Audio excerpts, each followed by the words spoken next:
This program, of course, is presented by Pro Wrestling Illustrated, the most widely read, widely sold, and respected wrestling magazine in the world today.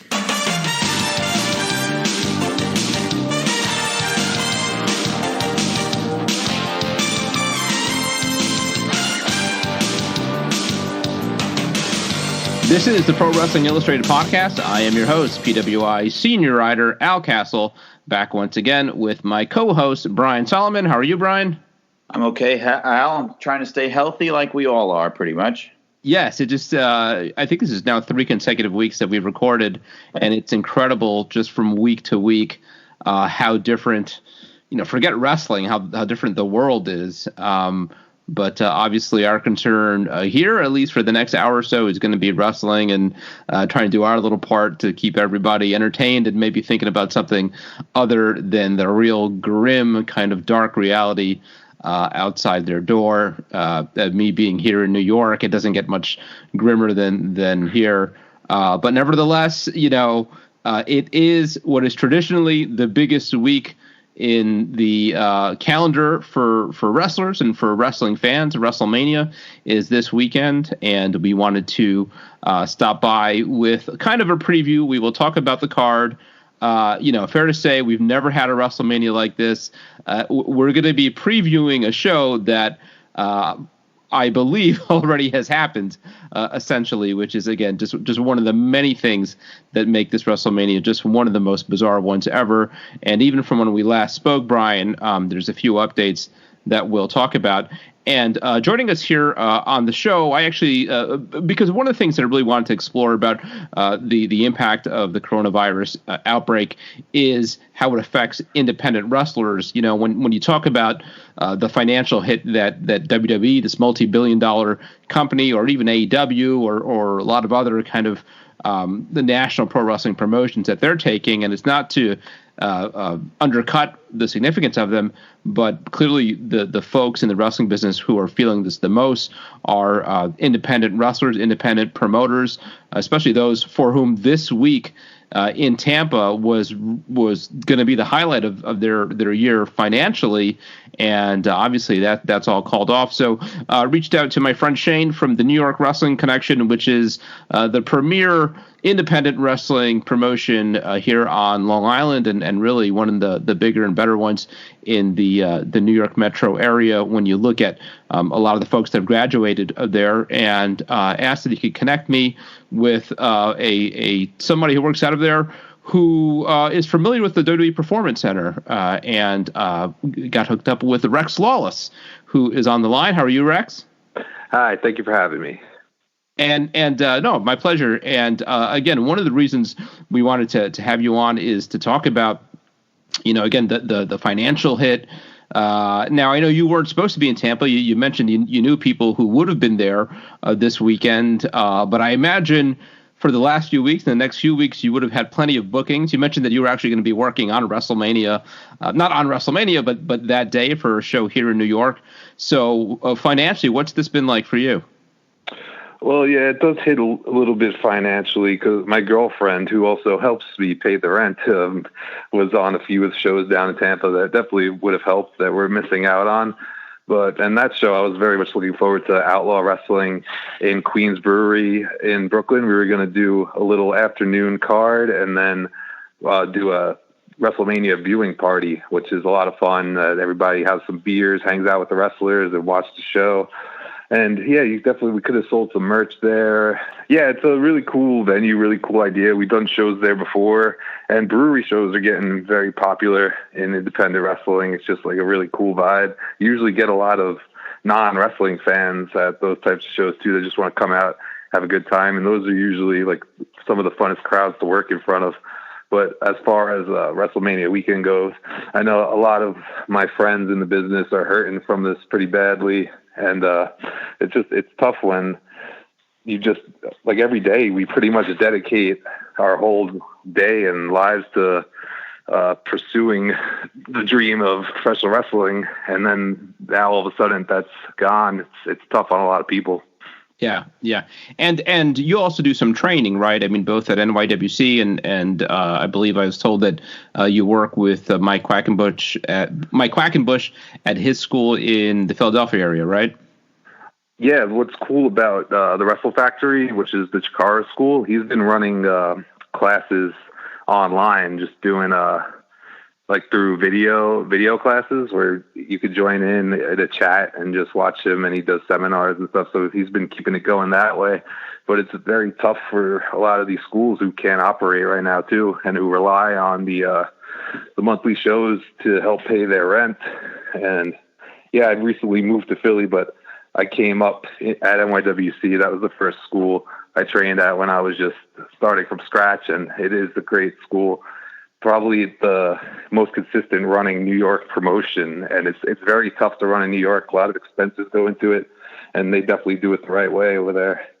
Yeah, they have their own space, the NYWC Sportatorium right in Deer Park, and when you look at the list of graduates out of there, and tell me if I'm missing anybody, but you got Zack Ryder, you got Kurt Hawkins, you got Tony Nese.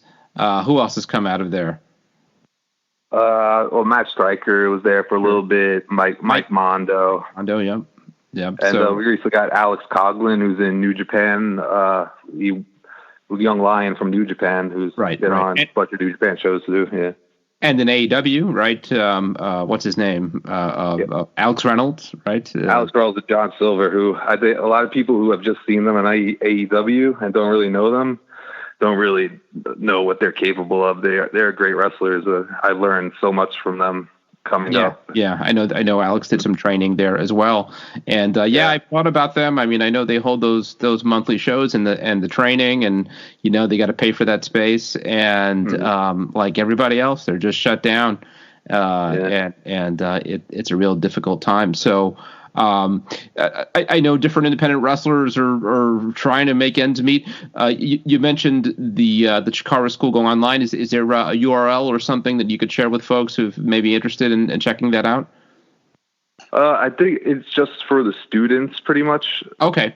It's like private classes for the students, but it's all online. If anybody wants to look into either NYWC or the Chikara School, I highly recommend both, whether you're in the Pennsylvania area or New York area and you want to become a wrestler. But that's the way to do it. Do it right through one of those places.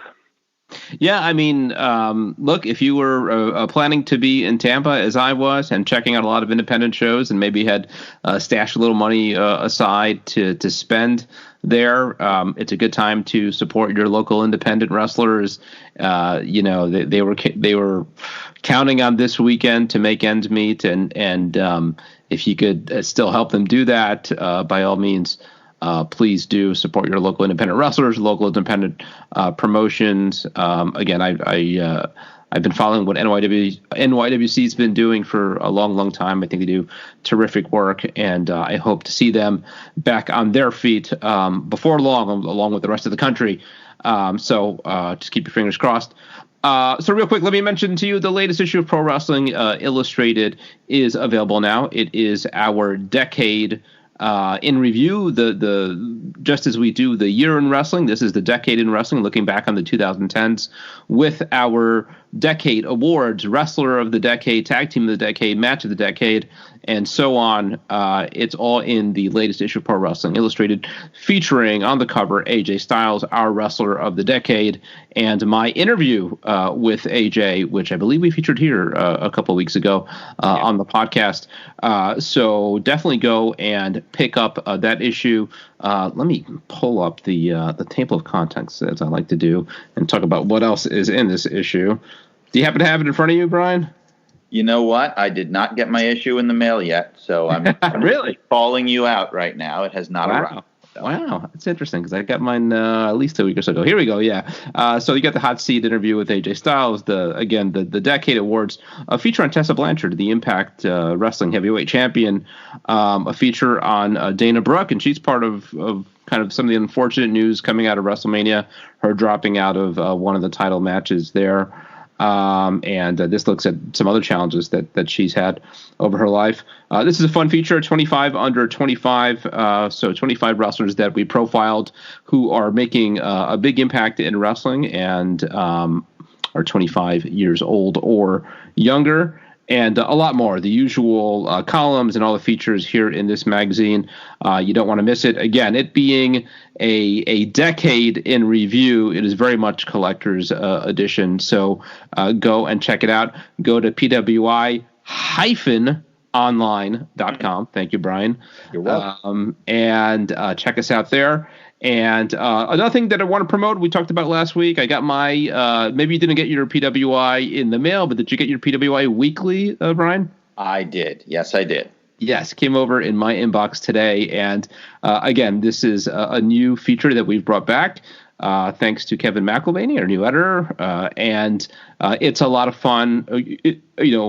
I feel like rather than going through all these plugs, I could just direct you now to the PWI Weekly because it does a lot of the plugging for me, and tons of features. So new updates there every week, a match of the week, a little bit of nostalgia looking back at the original PWI Weekly newsletter from 30 years ago, and a lot more. So if you're a PWI fan, you want more content beyond the magazine, you'll definitely want to sign up. It's absolutely free. And again, you can do that as well at PWI-online.com. Another thing plugged in the newsletter that I'll plug here is the PWI T-shirt, available at ProWrestlingTees.com.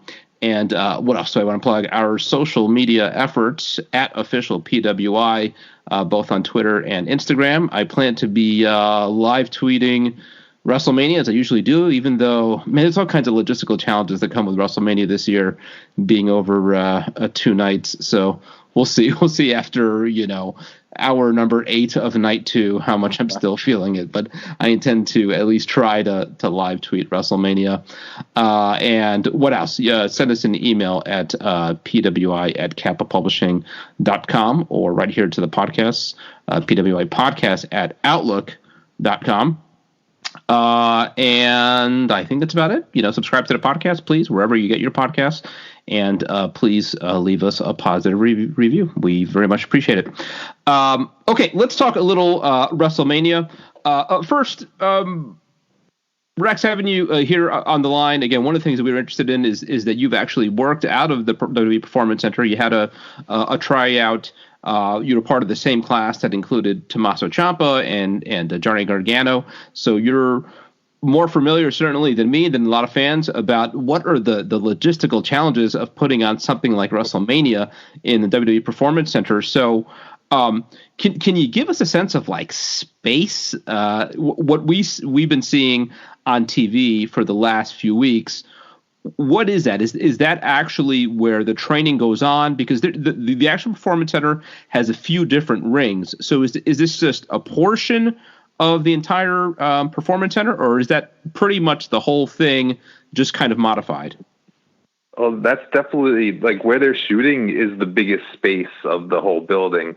That would be where the training rings would be. But I'm sure just clearing all those rings out, it's got to be a pain. But that where that stage is pretty much where they come out and practice their promos and get their entrances down. So that's always up, but I'm sure they configure it, they move everything around to make it how they want. But from what I saw from Raw and SmackDown, the way it looks pretty good to me. It looks like a big arena for the most part, the way they shoot it. If they shoot it straight from the entrance and don't show the crowd or anything, I don't mind the way it looks, really. But yeah, that's when you walk in, there's a huge gym with weights and everything, and then you go through a door, and that's where there's 5 rings set up usually, and then like I said, the entrance ramp where they would practice their entrances and promos. Yeah. So that ramp is always there. And what's behind it? Does it lead to locker rooms, or just that other area that you're talking about that has another ring in it? No, there's nothing behind it when they have it set up for training. They also have that cool ring where you could practice high flying moves in with the foam, little foam things. That's usually near where that was set up. The last time I was there. But yeah, there's an upstairs part that I didn't even see too, and they also have promo rooms on the side of that same area. closed off, where just like video production, I'm sure they could put in there and all that kind of stuff. So those first couple of weeks where they had all the empty seats, those normally wouldn't be there, right? So did they actually just put in seats to have empty seats? It seems that way, yeah. There normally wouldn't be seats in there. Yeah, so the other thing we've heard some concern about is like, how do you keep wrestlers away? How do you observe this social distancing? And I think Triple H was on SportsCenter talking about trying to keep folks away from each other backstage and kind of stagger when they come in. Is there room to spread out outside of that area that we see on TV, the arena part? Is there room in whatever backstage would be to keep people apart? Yeah, I'm sure that gym, when you first walk in, where all the weights are and everything, like they could probably put some people in there, because that door directly leads into the area where they'll be shooting. So I'm sure you could keep some people in there. They probably might even have to keep them in the parking lot. Tell you the truth, it's like kind of stay in their cars, or give them a trailer or something in the parking lot, I would think. Yeah. And I'm sure you can put people upstairs and spread them out, but it'll be tough, definitely. Yeah, so fascinating. So Brian, again, we're just a few days away now. Do you have that, or maybe a better way of asking it, what does the feeling heading into WrestleMania this year as a fan, how does it compare to the anticipation that you typically have in these final days before a WrestleMania? Okay, so the feeling that I have this year is it's as if somebody told me well in advance that a train derailment was going to be taking place, and they told me where it was going to be and when and what time it was going to start, and I'm just basically waiting to watch it. Yeah. It doesn't sound like you have a lot of high hopes for the show. Look, I mean, I'm making jokes, but the reality is, if I'm being very blunt here, that I just foresee this being a very brutal 2 nights to get through. Why? And just the idea, and I think we floated this last time when we were talking about it, was they had the option of focusing on maybe their hottest matches. And doing kind of like an abbreviated show, a one-night thing, a couple of hours, to just kind of get the big payoffs, get the Drew McIntyre victory and that kind of stuff, and get that all in there. But instead, what they're going to do is they're asking people to sit through hour after hour of essentially silent pantomime wrestling. And I just think that there are some of these matches are just not going to be able to sustain that interest. Now, I don't know. I'm hoping that they're planning to mix it up with a lot of video packages and things. And I'm very glad to see that they're going to be taking some of the matches out of the Performance Center and kind of doing them at remote locations. I think maybe Undertaker and AJ Styles, right, is going to be one of those. Just to keep the variety going. Because they're going to run out of tricks. Like what I've seen so far with Raw and the SmackDown, the way they've been doing it is there's such a rigid way of thinking where they're still doing the same exact show that they would have been doing if there was an audience there, other than the fact that there's less actual wrestling. But, I mean, it's just presented in the same way. Guys are cutting promos to nobody. They're coming out on the ramp and playing to nobody. And I just feel like so much of the magic of WrestleMania, unfortunately, is going to be missing this year. It's just impossible for them to duplicate it. If they could, then they would never have a crowd. You know what I mean? It's going to be impossible to duplicate that magic. I do think that they've gotten better. I mean, as Rex touched on, from that first couple of weeks where we were literally staring at empty chairs that didn't even need to be there. It's like they wanted to really drive home the fact that we're playing in front of an empty arena, and they seem to have come up with some innovations and some better ideas. I know some folks are saying they copied AEW and in shifting the camera to be pointing at the hard camera to be pointing at the entrance rather than empty seats. If that's the case, that's fine. I mean, if there's a good idea, why not copy it? And they've done other stuff. You see more of like the digital LCD screens throughout, and some of these little tricks to create the illusion of depth in a small arena. So I do think that the televised product looks worlds better than it did, it at week 3 or whatever we're at, looks a lot better than it did at week 1. But yeah, I mean, especially for WrestleMania, the absence of a crowd, it just makes all the difference. And I'm largely with you. I don't have high hopes, and it's like it's just hard to think of how this is anything more than just really, really bad, right? And the length of it. The length is that's really... it. Yeah. And even if it was cut down to the 6 best matches, it could be a slog because of the lack of an audience. I mean, it really is sort of fascinating. This whole question, it really is almost like this sociology project in wrestling. How good could wrestling be without this key ingredient removed from it, fans? And I've even thought, I mean, they haven't done it week to week on television, so I'm not counting on it, but I've wondered, is there a way to replicate it to, and I'm not talking like piping in crowd noise, because that would be really lame.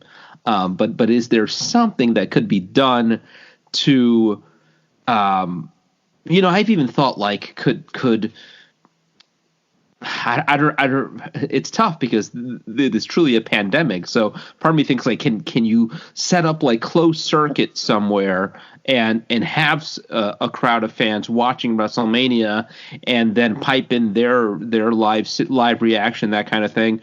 Well, you could do a Google Hangout with 50,000 people. Yeah. I mean, I don't know if you say it facetiously, but the best thing they did.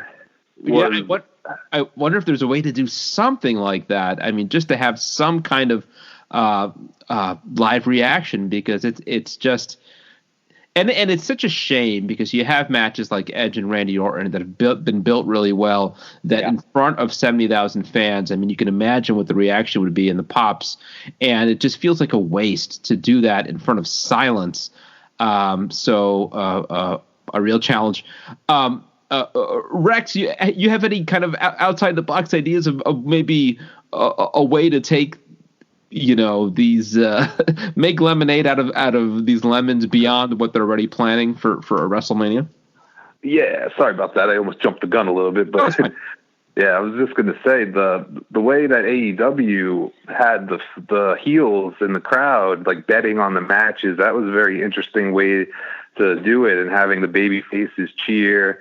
And like no crowd wrestling in independent wrestling is it was pretty common back in the early 2000s.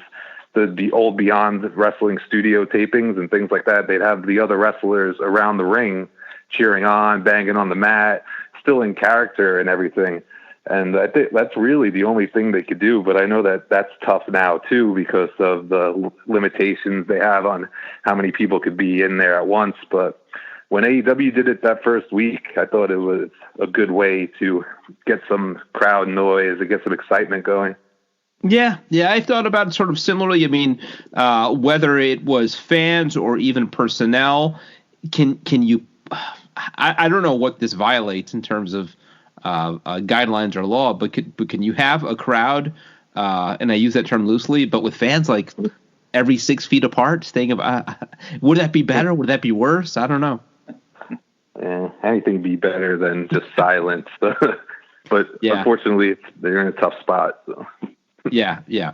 Well, the other, and I should mention, these aren't exactly spoilers, but we are going to talk about some stuff that if you've strictly been following WWE television, you might not know about. So be warned and click away if you prefer not to know anything. But these aren't spoilers in terms of results or anything like that, which at least I haven't seen. But again, we're previewing something that has already happened. I mean, word is that WrestleMania was recorded last week, and I think it turned out to be really well. I think just today the state finally issued a stay-at-home order, the state of Florida. So if they had a way to do it live, there really would have been a big question of whether they would have been able to do it at all. So I do think, in retrospect, it was the right move to make. But one of the big headlines to come out of over the last week, and again, kind of a spoiler, but not so much because it's been addressed by Roman Reigns himself on his Instagram, and Triple H all but confirmed it in an interview on ESPN. Roman Reigns is out of the main event. He will not be wrestling Goldberg for the Universal Championship. The word is that Braun Strowman is going to replace him, or did replace him, and I guess we'll see an angle essentially setting that up on Friday. A lot of people, myself included, surprised to see them not have done something last week. If you had an extra week to build that match, I don't know why you wouldn't. And instead, they kept on building to the match that they knew by last Friday they were not putting on. And I think even on Monday on Raw, it's still promoting that match, which is just bizarre. So much of what WWE has done here is bizarre here. But Brian, what are your thoughts? One of the things that really bothered me was seeing Roman Reigns in his Instagram saying that he's been getting a lot of grief from fans who were calling him a wimp or scared. And that really bothered me on kind of a real kind of gut level. That's the kind of crap that makes wrestling fans look really, really bad. I mean, when you're talking about a guy who has leukemia, who's got a family, who he mentioned his Instagram as a newborn at home. Nobody should look down on him for making this decision. If you're going to be mad at anybody, be mad at WWE for even having put him in that spot. Yeah. And I don't hold it against WWE, but clearly once this all happened, this was absolutely the right move to make. Yeah, and I think, like you said, it's sort of it kind of speaks to the way that I think in general there aren't enough people that are still taking this thing seriously. I mean, there's more people, more and more, but you still have pockets of people who are kind of living in a fantasy world and don't know the severity of what's going on out there. He's absolutely doing the right thing. I mean, I have to say I do partly hold WWE accountable on this because, and the wrestling business in general, but WWE is really notorious for this. They encourage this mentality among the fans that, these guys sacrifice their bodies for your entertainment, and it's almost like you as a fan are entitled to that from them. Mm-hmm. And they create this idea, and so that any time a performer, a wrestler stands up for themselves in any way, the fans view them as a prima donna or a wimp or a crybaby. We saw the same thing, very different scenario, but I've always been a big defender of what CM Punk did years ago, walking out when he didn't feel he was being treated properly, looking out for himself. And, I feel like the average casual fan looked at him as being a jerk and a snob and a prima donna.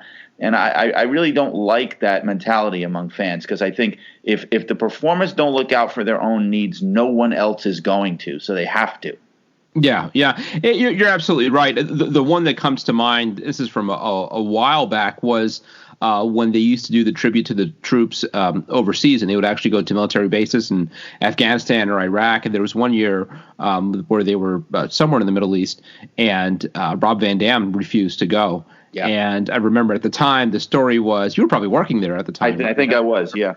Yeah, and at the time, I remember the story was, it's completely voluntary, but he got a lot of grief. And and I remember interviewing him about it, and his feeling was, look, we work all year with this crazy schedule. If I've got some time off around the holidays and I have an opportunity to stay at home with my family, I'm going to do that. I'm not, yeah. and nothing against the troops, certainly, or the important work that he was doing. But yeah, he got a lot of grief about that. And,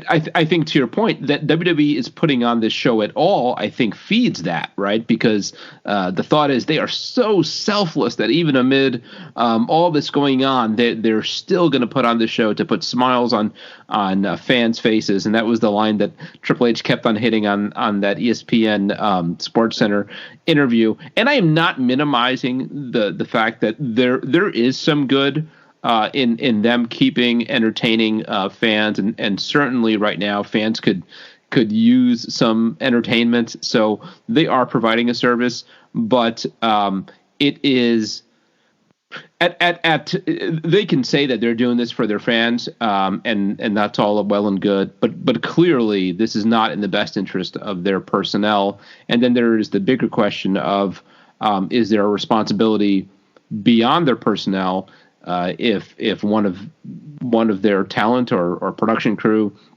gets infected and takes it home with them and spreads it. So I think almost objectively, this is not a good idea to put on this show, but certainly, I'll be watching, but with Roman Reigns in particular, I think it's a no brainer. But let's talk about the wrestling side of this and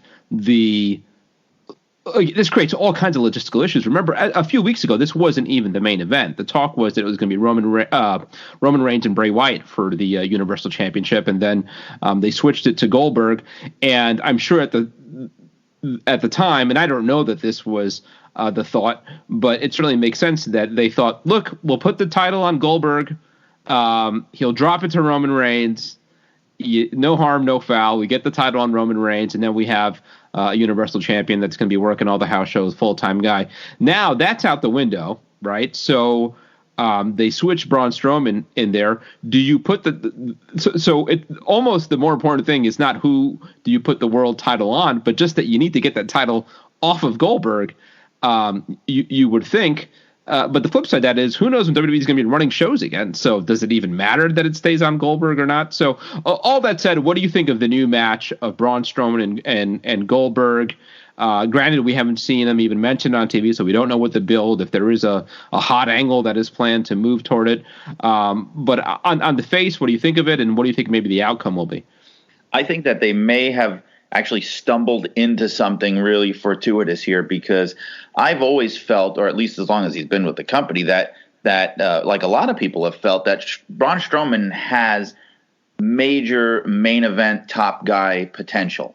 And I feel like for a while it's sort of like flip-flopped, where they'd give him that monster push and then it would sort of die down, and then they'd have him tag teaming with little boys and things like that. And so it's like I think for a while there, he was over to the point of almost feeling like a gigantic Stone Cold Steve Austin kind of a vibe.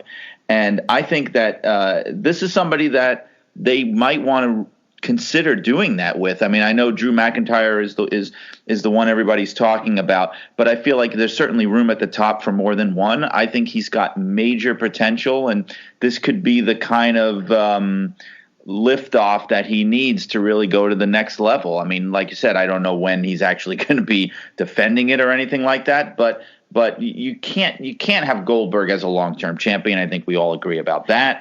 And so this might be the moment to really push Strowman to the next level, which I feel like he's been at already, but it's sort of been like kind of wishy-washy. I think they really... He hasn't in a while, right? I mean, there was absolutely a time where I think...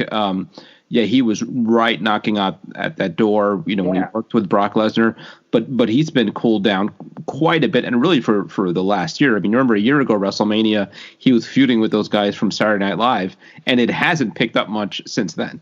Right. That's what I mean. And it's sort of it's been a shame, because I feel like the crowd really took to him. The fans really were ready, and which in this day and age is something special, because they will spit something right back at you if they don't like it. We've seen it happen over and over again with guys that they've tried to make the top guy. So if they are accepting somebody, actually accepting them, I say run with it. I mean, that's like a gift. Yeah. Rex, from the standpoint of somebody who is instrumental in laying out matches and training folks and things like that, what are the logistical challenges of actually putting on this match, and how do you get out of it? Putting on the Goldberg match? And Strowman. Goldberg-Strowman? Yeah. It's like most Goldberg matches, it's better off going short. For both of their characters, I would think it couldn't go much further than 6 to 8 minutes probably. Or maybe kick out of a couple of big things. And I'd probably put the belt on Strowman in this situation. Yeah. When you get out with no crowd will be tough. Very tough. Is there an argument to be made for, look, Strowman or Goldberg and Roman Reigns was the marquee match for this year's WrestleMania. Maybe you can't do it now. Yeah. Why not just wait? Why not just hold off till whenever you can do it? Yeah, but you do have to do something though, and I think that's it's an interesting visual concept to see those two huge guys like Strowman standing across the ring from Goldberg, like to a normal fan, like that's two larger than life guys right there. That for a WrestleMania match, like that's Vince WrestleMania match, like all over it right there. So yeah. It makes me wonder though how long or what type of match Roman and Goldberg would have had if it would have been back and forth. If it would have been a little longer than like a Strowman Goldberg match would be. That's interesting, and they could always go back to it later on. Yeah, I think the conundrum both in this match with Strowman and also with Roman was that they were babyface matches. And you're right, even with Brock Lesnar, the best execution of that match was, I think most fans loved when Goldberg just ran through Brock Lesnar at Survivor Series in his comeback match years ago, and that really was the way to do it. That's tougher to do when you're working with the babyface on both sides. I mean, would you have had Goldberg destroy Roman Reigns in a minute? I can't imagine. I don't think so. But the flip side, would they have had Roman run through Goldberg that quickly? And as you touched on, if you don't, do you end up with Undertaker versus Goldberg at that Saudi show last year, which was just unwatchable? So it's tough. And I think maybe this match, Brian, more than others, is really going to be hurt without that crowd reaction, because with Goldberg, the crowd is everything, right? Oh, yeah. I mean, again, I've been a Goldberg supporter over the years, and I always get into arguments with the people that complain about, his work rate and things like that, and just that he can't wrestle. And I'm like, what does that even mean? The guy draws money. He's been hugely popular with fans. I mean, why should, he deserved everything he got, and he deserved way, more than he actually got. But yes, obviously the deal with Goldberg is you have to hide his weaknesses. You have to protect him. And you can't really do that when there's nobody there. It's going to be rough. I mean, he was pretty exposed in that Undertaker match, unfortunately. And it's probably going to be worse here in a way, although, I mean, maybe not, because, Roman is a little bit younger and sprier, no offense to the Undertaker. He may be able to help a little bit more and carry it a little bit more. But with a babyface scenario like that, again, the match kind of already is dependent on that crowd reaction. You want like the divided, allegiance of the audience and everything. And instead you're going to sort of get like, I don't know, two guys that, what's the angle? Like they sort of kind of respect each other, and like where do you go with that with nobody there? Yeah. Do you think Goldberg could get Strowman up for a jackhammer? I got that's a good question. That's a big boy. Yeah. Who knows? The other thing that comes to mind that maybe benefits this match from all this craziness that's going on is that they could essentially do it until they have it right? So if that first jackhammer doesn't look good, maybe you do it again. You do it again. That's a good point. Yeah. Take the best take. So they could cut it up and do some editing to put on the best version of this match. So that'll be interesting. See how much of that's going on. Let's talk about what is, I guess, ostensibly the other main event, the other world title match, the WWE Championship match. Brock Lesnar defending against Drew McIntyre. This by all accounts was supposed to be the big coming out party for Drew McIntyre, and maybe still will be. But again, it's like the old tree falling in the woods, right? I mean, what will this look like if the coronation happens in front of a dead, empty arena? So all that said, Brian, do you think because of that maybe they put on hold? I mean, there's not as much urgency here. You could keep that title on Brock and revisit this match whenever it would be, SummerSlam or whenever. And is it worth doing that just so you you had that extra bit of momentum, of gravitas when Drew finally gets the title? Or is this the right time to just go ahead and put the title on him and make him the guy? I feel like the entire show should be put off until the summer or something like that. But since they're not doing that, I think the bet is made, unfortunately, because here's the problem. If they do put it off, then what are you going to do? I mean, you're gonna slow McIntyre's momentum. I mean, are you going to have like a DQ finish? Or are you going to have him lose the match, through some kind of interference or something?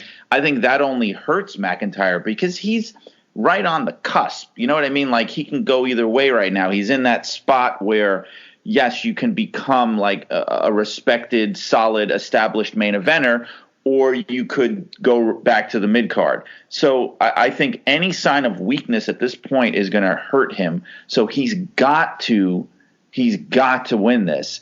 And so now they're sort of stuck because they've set it up that way and they've pushed it that way, that if he doesn't win it, I don't know if the moment will be kind of lost. So it's like they sort of have to roll the dice. And I know this is a mixed metaphor, but they have to roll the dice and stick with the hand that they have.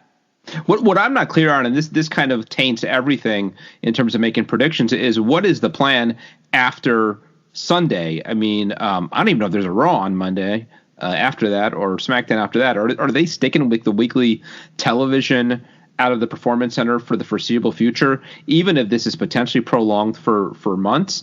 Or, and I don't know if this would be a bad idea, do you just shift to keep the time slot, but every week, but just put on some classic matches and just kind of put everything on hold? And if you did that, is it the worst thing in the world to just put on hold coronating Drew until you've got a semblance of some normalcy back and you can do that match in front of a crowd? Again, it's not like, you pick up house shows in a week and you need Drew with that title defending at all the house shows. You put that title on him on Sunday or Saturday if they haven't already, and then what? He sits at home for a while. So I'm not sure what the urgency is. So I don't know. I don't know that if maybe it's not best just to leave it on Brock for now and then do this when the time is right. Rex, you got any thoughts on what's the best way to approach this? I was really happy to see Drew McIntyre, all his hard work kind of start to pay off, and the crowd was really getting behind him. So it's definitely unfortunate that his big moment is kind of a little bit diminished without a crowd or anything, having that big WrestleMania moment where you've got to think he probably would have won that match.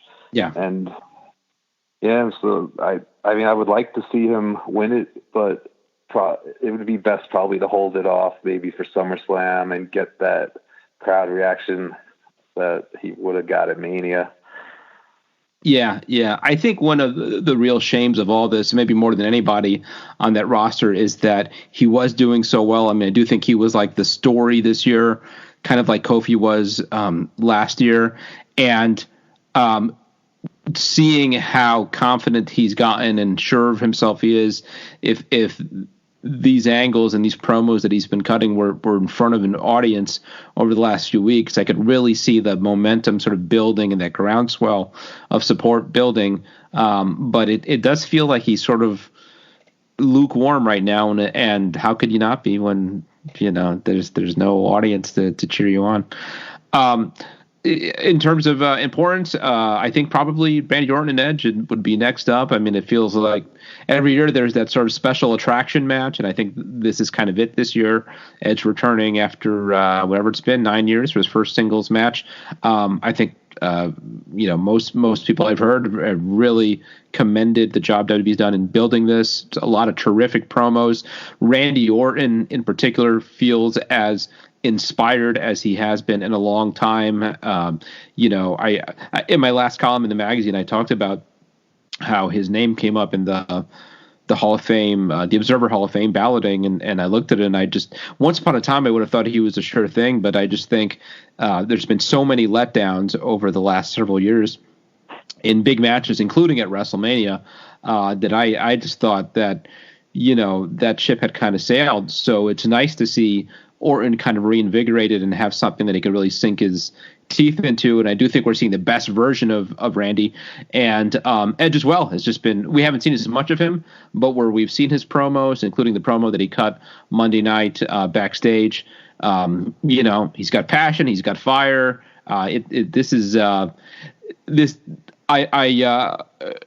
All things considered, I'm pretty excited about this match.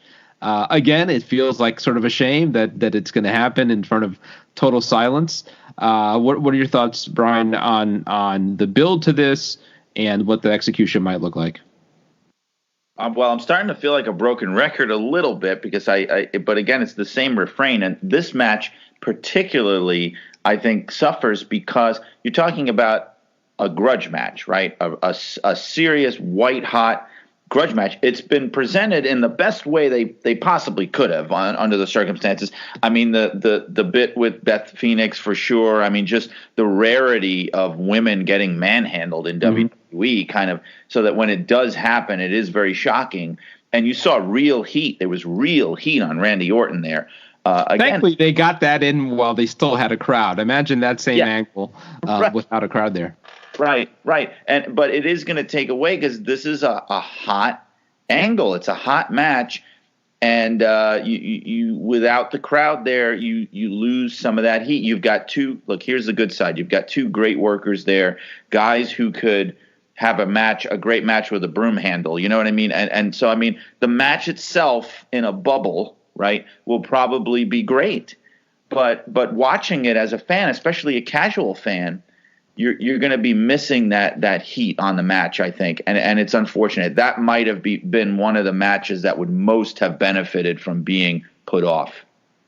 Is this the last man standing match? It is, right? Yes. Yeah. So I imagine we're going to get some smoke and mirrors and all that. Rex, what do you think this might look like? Are we going to maybe explore different parts of the Performance Center you were just talking about? Yeah, that'd be cool. But as a wrestler, just like those two guys, Randy Orton and Edge, are just two of the best psychology workers probably of just like all time, like in their prime. Edge I used to just love watching the way Edge would wrestle back when I was younger, even before I got into wrestling. And Randy Orton's the master of getting the most out of the least and pacing and things like that. So it'd be very interesting to see what they do. As the last man standing in the Performance Center, they could get pretty creative, I think. Yeah, and that is, I guess one upside. I mean, you could do this maybe in that sense, not having the crowd, at least visually won't hurt it so much because it does sound like it's going to be all over the place anyway, backstage, maybe into the street. So you at least won't miss seeing the crowd as much, even though I'm sure we'll miss hearing them. So, Brian, any thoughts on a prediction here on a winner? WrestleMania, they typically like to put the baby faces over, but maybe they see this as a feud that has some legs. So maybe not. So I'll go on a limb and say that I think Randy takes this one and Edge lives to fight another day. I think I don't know. I kind of am thinking in the other direction. I'm thinking they're going to go with the feel good type of scenario. I mean, usually my barometer on this is if it feels like the babyface is overmatched, he's probably going to win it. And I think that's sort of the way this has been going, like with Randy Orton as the master manipulator and the doubts. Is Edge rusty and can he still pull this off? And I mean, sure, anything can happen, but I think if I'm booking it, if I'm being the armchair, guy, I'm going to say that I'm going to make the crowd happy and have Edge go over in this match. Yeah. AJ Styles and The Undertaker, let's talk a little bit about that. Whenever you get The Undertaker at WrestleMania, obviously it is a big deal. A boneyard match. On one hand, I think as you guys touched on, it's good to maybe to have a change of scenery. So we're not just staring at that same tiny empty arena for 8 hours over 2 days or whatever it will be. The flip side of that is that I don't even know what a boneyard match is, but I don't know if it involves a ring. And I very much want AJ Styles to have a ring, So if they set up a ring in the middle of a graveyard, maybe this can work out. But otherwise, if it's just them kind of punching each other, walking through a cemetery, I think that really limits what AJ can do. And I think for this match to work, it sort of reminds me of Hulk Hogan and Shawn Michaels back at SummerSlam 2005.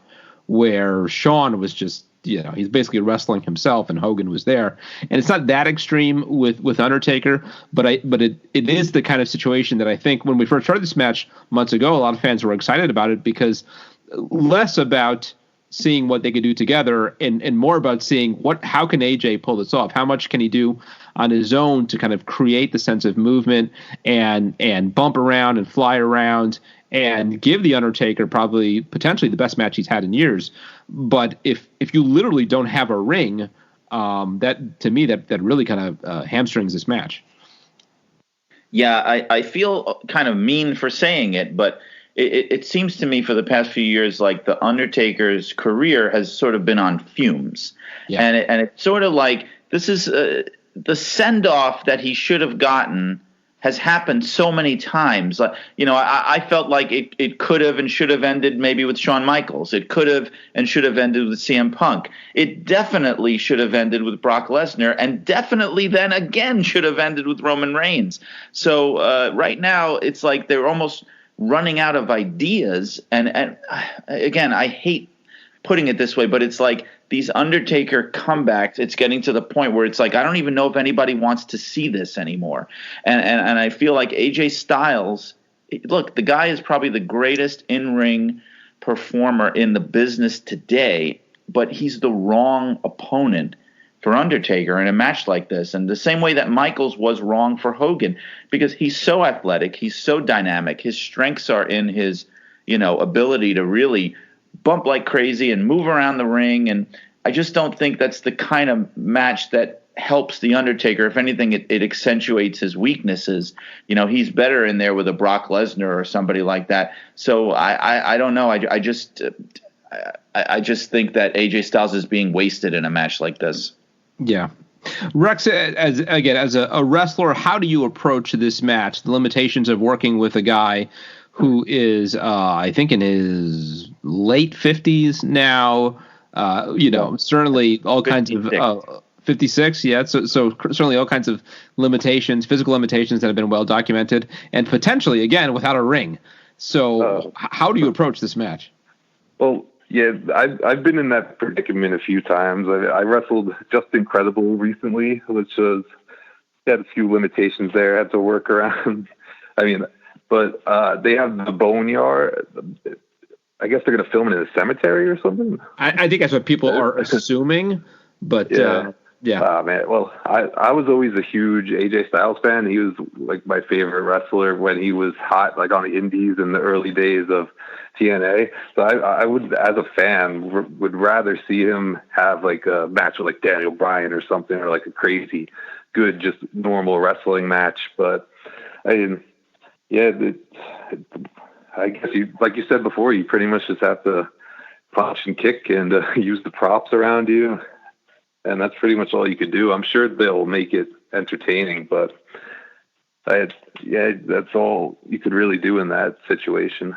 Yeah, I assume we're going to get a Michelle McCool cameo somehow. Something that Undertaker said that was sort of interesting. I don't know if other people caught, but he talked about he was bringing the Holy Trinity of something, of hell or something. Oh, that's right. When he said that made me wonder if they might turn into like a 6-man with Gallows and Anderson, maybe even something like that. Oh, yeah. I wondered if he's talking Michelle and maybe Kane. Do we get a Kane cameo? Yeah. I don't know. I thought Kane too. Yeah. So let's more quickly go through the rest of the card. Let's talk about both women's title matches, I guess, at once. You've got on one hand Becky and Shayna. Becky's been a champion now for a year. I think they expected and hoped that there'd be more heat for this match than there is, playing off the history of Shayna and Ronda. But I don't know. I'm not that pumped about it. And then on the other side, you've got Rhea Ripley and Charlotte for the NXT title, women's title. Any thoughts on either of these, Brian? Is there one you're more excited about than the other? I think in general I'm more excited for them than you are. I mean, I have to say, probably, although I love Shayna Baszler, I love her matches. I think she's great. I think I'm a little more interested in Charlotte and Rhea Ripley just because it has more of a WrestleMania feel to me. Maybe it's because they're both, Shayna Baszler is a great wrestler, but she's not necessarily that larger than life persona, which I think Becky Lynch in her promos has almost been pointing out, which I think WrestleMania feeds off of those like big performers. And Rhea Ripley and Charlotte Flair, they have that going for them. Ripley is a major star on the rise. Charlotte Flair is hands down, male or female, one of the best all around workers they have in the company.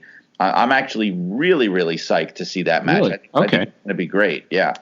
Do you expect either or both titles to change? I can see them both changing. I mean, Becky's held it for a year, and it feels like she needs something to kind of freshen up the act. So having her on the chase for a little bit would seem to make sense. And on the other side of things, we've seen as they've been building NXT that they want to move some more main roster talent over to NXT like they did with Finn Balor. So it would, and Charlotte's another one who could certainly use some freshening up. So I could see them moving her to NXT for a while and being the defending champion there. So I wouldn't be surprised to see both titles change. How about you? Well, I would be surprised to see heels go over in both matches. So I mean, I kind of feel like I think Rhea Ripley will probably win that one, and I think that Becky will probably keep her title in some form or another. That's what I see happening there. Okay, Rex, any thoughts on either of these two matches? Are you excited for them? Becky Lynch's promos leading up to the match have been really good. Yeah, the build to that match I thought has been very well done. And it's good to see Shayna Baszler finally get called up because it was a long time coming for her. And Rhea Ripley, I've been very impressed with every time I see. So I'm sure that match will be really good as well. Yeah. It's worth mentioning there's, of course, another women's title match, the SmackDown women's title, Bayley defending in a fatal 5-way against Lacey Evans, Tamina, Naomi, and Sasha Banks. This just feels like one of these deals that they do every year where try to get everybody onto the show or as many people as possible. So I don't think a whole lot of high hopes for this one, except that they do seem to be trying to build something with her and Sasha, I guess, to pay off down the line. So do either you expect a title change here? Well, I first have to say that I hate those kind of matches where they just dump as many people as they can. It sort of makes things feel like an afterthought. It makes the people that are in the match feel like an afterthought. And I also think it sort of telegraphs sometimes the title change, because when the average fan sees like 6 people in a match, they kind of know, and it may not always be right, but they kind of feel like they know that the champion is not walking out of that match with the title. Yeah.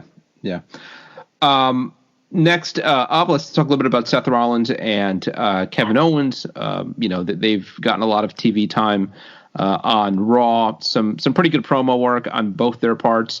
This also feels like a match that I could see, spilling outside of the arena and going who knows where. The Performance Center has kind of been part of this whole storyline and both their histories in it. So again, maybe we get another kind of tour of the Performance Center here. It's sort of surprising. I mean, you think about Seth Rollins a year ago, and even less than that. I mean, he was so on a roll. And I remember a few months ago when he started kind of putting the pieces in place for WrestleMania, and this guy's going to wrestle this guy, this guy's going to wrestle this guy, and Seth Rollins was one of those guys who sort of felt left out. What do you do with Seth?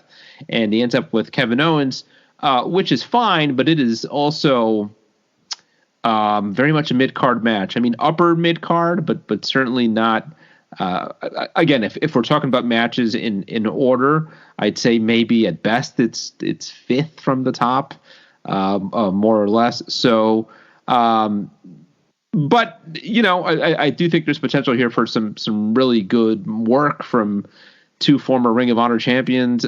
Rex, were either of these guys on the independents with you once at a time?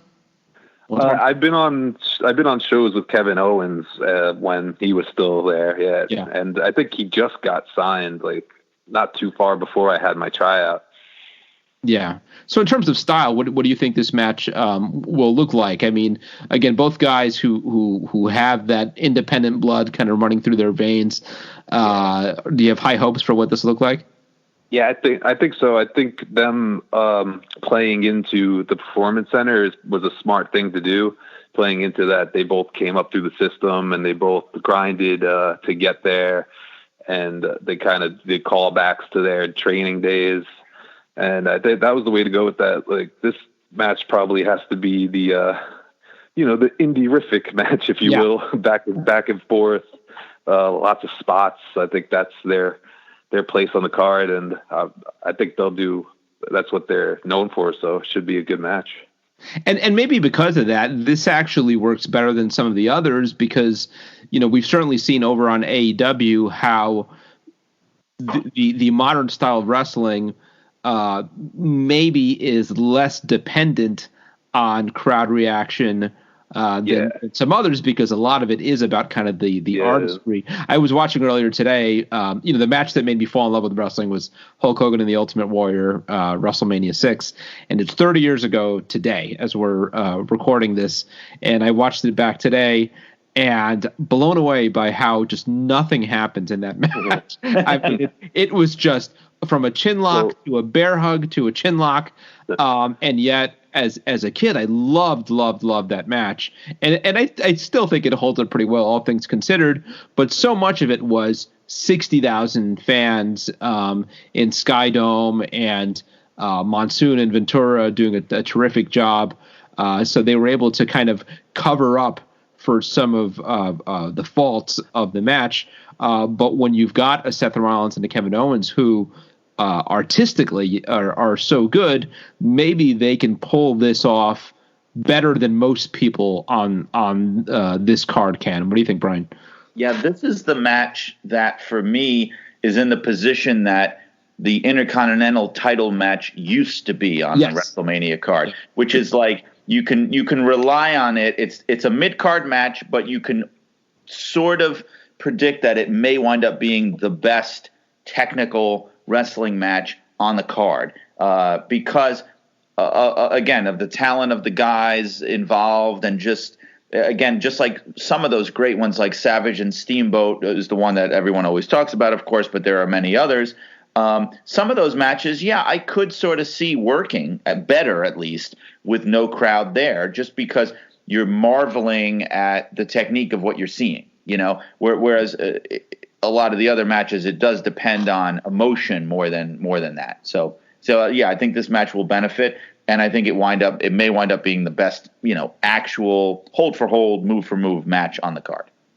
Yeah. And it's worth pointing out, we don't know what's happening what night. Well, I think Kevin Owens referenced his match happening Saturday, and I think Becky might have also mentioned her match happening on Saturday. But for the most part, we don't know what's happening Saturday, what's happening Sunday, which is crazy when they're selling these as pay-per-views and pushing them as pay-per-views more than usual, and they're asking fans to buy either night, not knowing what match is on what night. So I don't know, maybe by Friday they square all that away. Let me run through the rest of the card more quickly, and either of you could after I go through them, jump in and maybe tell me which of these are stand out, maybe you're looking forward to more than others. For the Intercontinental title, there is an IC title match, Sami Zayn and Daniel Bryan. Raw Tag Team Champion, the Street Profits versus Austin Theory and Angel Garza, Theory replacing Andrade, who was injured. The SmackDown Tag Team Championship, a triple threat ladder match. Again, a little bit of a spoiler. The word is that this is not exactly going to happen as advertised either. The Miz and John Morrison versus the New Day versus the Usos. The word is that the Miz was feeling a bit under the weather. Don't know what it is, but I guess out of precautions, they pulled him from the match.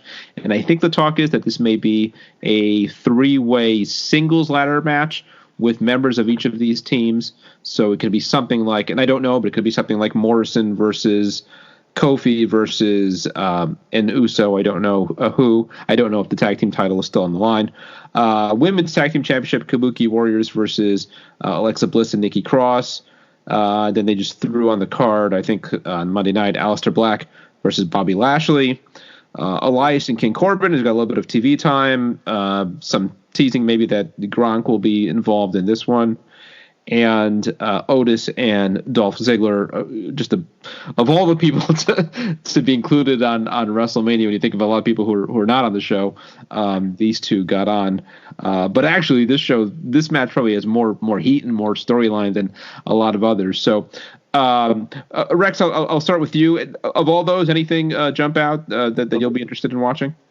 That undercard, that sounds pretty good, actually. That when you just ran that through, I was like, oh, yeah, there's some interesting matches there. I think Sami Zayn and Daniel Bryan are probably going to go all out. You got to think.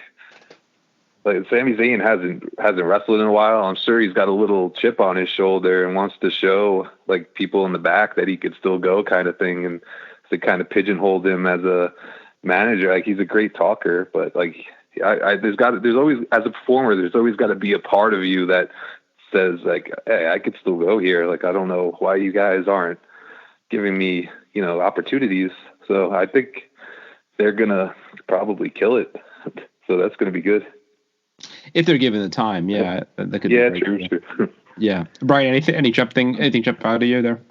Well, the first thing that jumps out is that the list of matches you described, as much as, I respect the guys involved, if I had to cut the show down because of this, those would be the matches. The ones all of them. Yes, you listed, basically all of them.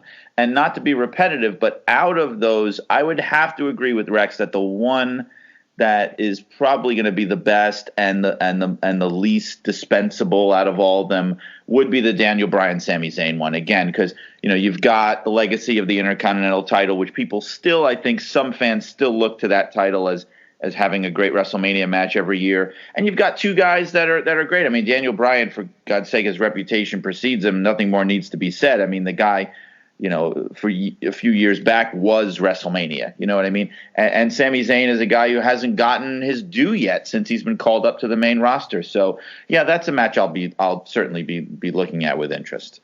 Yeah, I think one of the cooler kind of stories over the last year is that Bryan is having he's sort of picking his opponents, and a lot of them are sort of unconventional. I really liked the match with Drew Gulak at the last pay-per-view. Yeah, that was very good. Yeah, and this one, if given the time, I don't know what's up with Sammy. I don't know if he's just taking a break because he's wanted it, or they just didn't have anything for him. Up. Yeah, and that's just it. It's like I know once upon a time this match could have been really something. I don't know what, if any, limitations he's got right now, but we will see. Yeah, you're right. I mean, in their day, they could both really go. So we'll see. That's still the case. And again, another one of those matches that, like everything here, how does this look without a crowd there? But similar to what we said about Steen and Rollins, I mean, both these guys very much, again, came through that independent scene and know how to work in front of not a lot of fans and put on a good match. So they might be a little bit more in their element than some others here. And anything else, WrestleMania, typically we're talking big returns, surprises, cameos. I don't know if that's even possible here. I know there were some reports, not necessarily from the most reliable sources of WWE, maybe trying to bring in some folks as surprises, surprise signings. Again, on most years, it wouldn't be unusual to see The Rock pop up or Hulk Hogan pop up or those types. Brian, do you expect anything like that given the circumstances?